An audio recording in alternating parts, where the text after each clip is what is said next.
Hi, I'm Parveen, the Spice Queen, and this is part 2, the return of the chapatti. I've got some friends that don't have gas and say, well, it's not fair on them because they can't use my recipe for chapattis. I'm going to show you how to make a chapatti on a pan, but without using the gas hob, so you can use induction or electric, okay? So the same process, flour, grab some of the chapatti dough and make a bowl. When I'm teaching cooking and we have my students, we have the best fun making the chapattis actually. There's flour everywhere. But it is fun, it's nice to make your own and they're healthier because there's no preservatives, no salt, no yeast. So I think it's a win-win.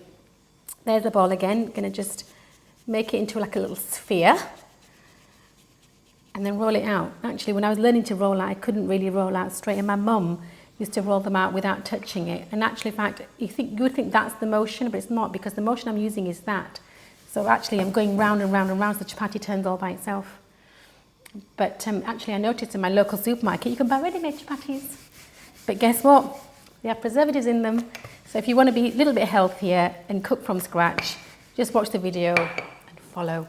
Okay, so that's done. That's quite nice and round, and just put it on the pan now. It's nice and hot. Shake off all the excess flour in a clapping motion. Oops. Oh, really happy with that. It's come up really round. Okay, so what I'm going to do is just use a kitchen roll, turn the gas up a little bit. So I'm going to wait for that to turn sort of like a dark brown colour, turn it over once, and then turn it over again. I'm just going to press it down and make sure it's all cooked. So let's give that about 30 seconds. Turn that over. And what I'm going to show you, I'm going to lift it to show you when you're looking for little brown spots where it's cooked already. And if you overcook a chapatti, it will crisp up and be crunchy, and we don't want that. We want it nice and soft. Okay, so I think that's ready. I'm going to show you the brown spots, but I want that to be even brown as I put that back down. And just keep it on the actual pan. Okay, turn it over. And what you can see now, hopefully, cross fingers, it's going to start to fluff up. Yay, it's fluffing up. Okay, so I'm just going to press it down with my tissue. And you can see where it's fluffing up, which means there's air going into the chapatti, so it's going to be nice and soft. And that means it's cooking. Turn it back over. And there's the brown spots I was talking about.